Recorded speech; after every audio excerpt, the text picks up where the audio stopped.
Hi everyone, welcome and thank you for staying with me even when I sound like I did yesterday. Gosh, unpacking and packing at the flea market really got to me yesterday. It's just dust though, and a hay fever tablet and a little bit of Vicks and I could breathe again by night time. Okay, my friends and family, enemies, and whoever else is listening today, I'm going to talk about Dumb and Dumber, otherwise known as the Sussexes, in a while. But before I do that, I want to address some other things which I feel is way more important. I think it is the worst news we've had in a long, long time.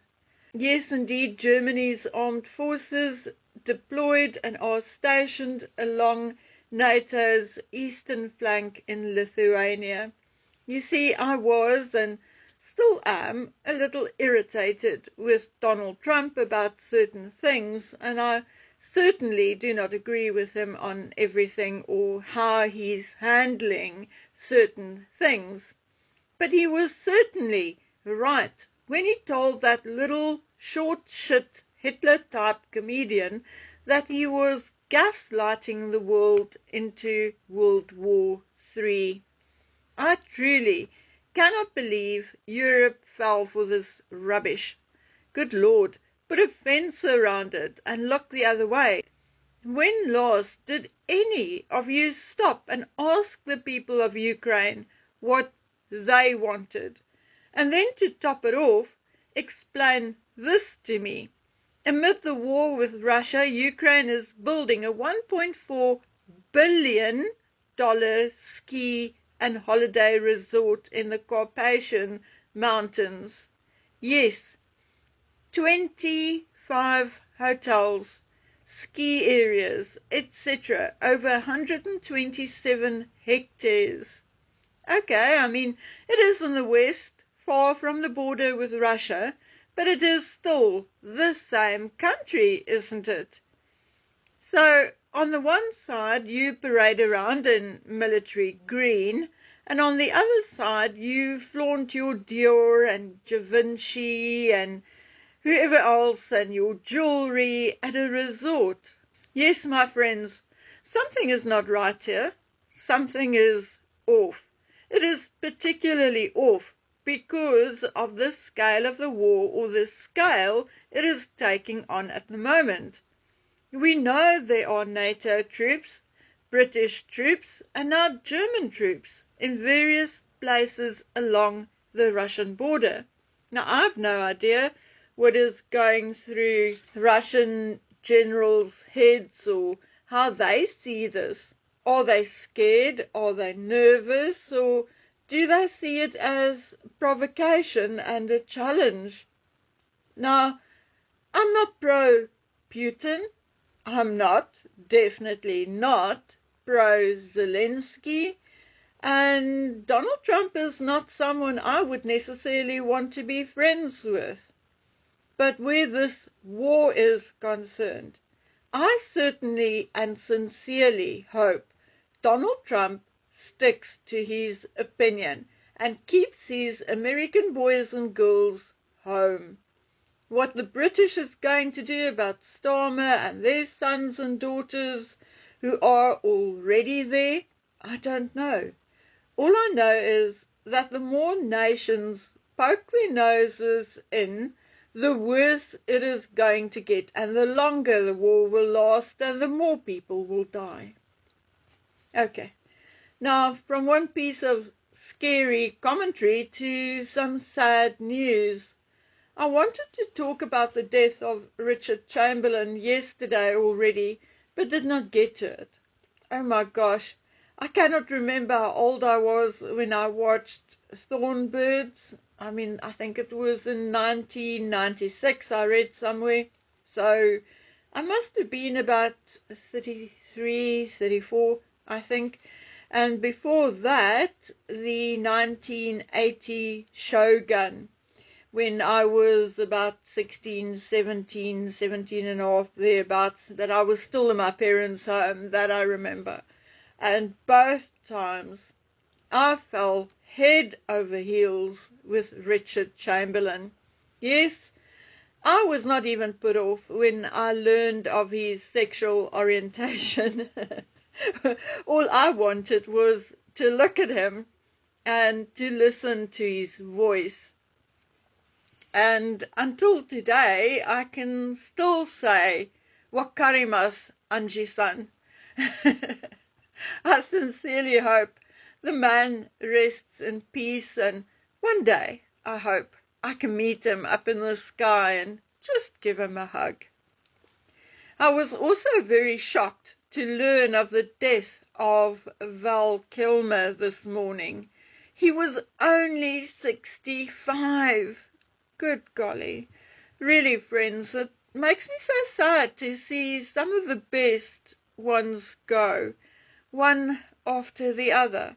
But I guess that is what happens when you yourself gets older.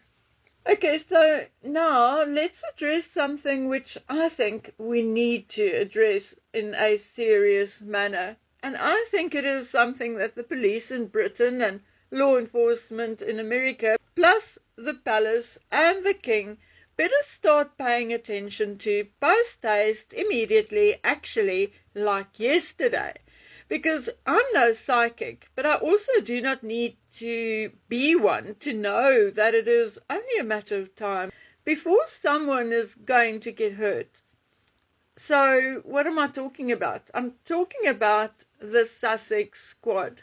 Now look, I have never, to the disappointment of many of you, really spoken about the Sussex squad, because I felt that, number one, just like us, they are entitled to their opinion. Number two, who are we to tell them who they should like or not like? Number three, many of them were indeed being gaslit by Meghan's so-called blackness, which she herself is trying hard not to acknowledge. And number four, finally, we also know that some are being paid to wax lyrical about the fake Duchess. But now, things are starting to go way, way, way too far. I may be wrong because I don't know everything, but I personally do not know of anyone on my channel, viewer, subscriber, listener, who had ever written to Meghan and threatened her. I do not think any of us creators did either. I know I never wrote to Meghan or Harry.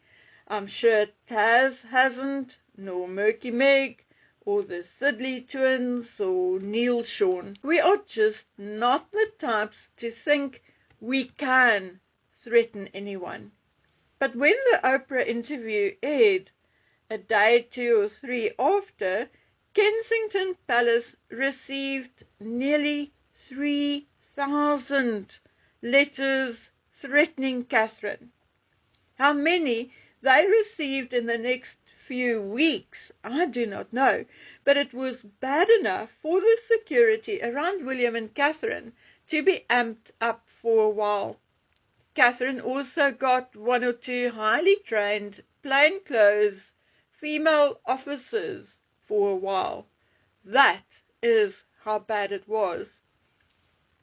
The Sussex squad thought it was funny and their right to threaten people. And now?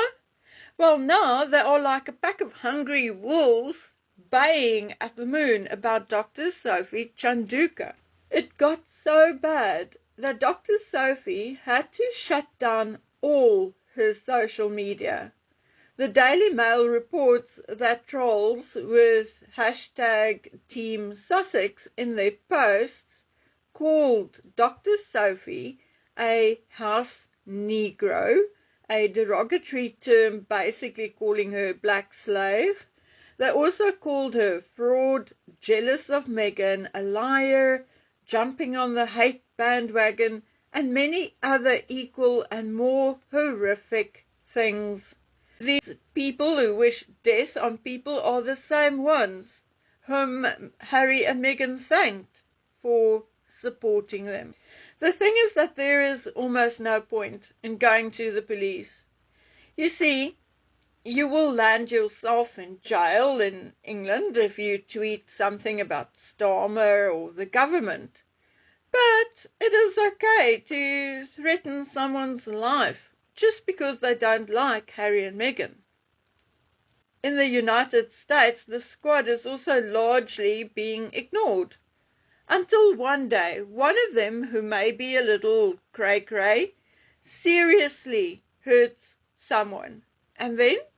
Well, then the cops will tell you she had a mental break or whatever. They will find some kind of excuse. Meantime, they have been warned for years.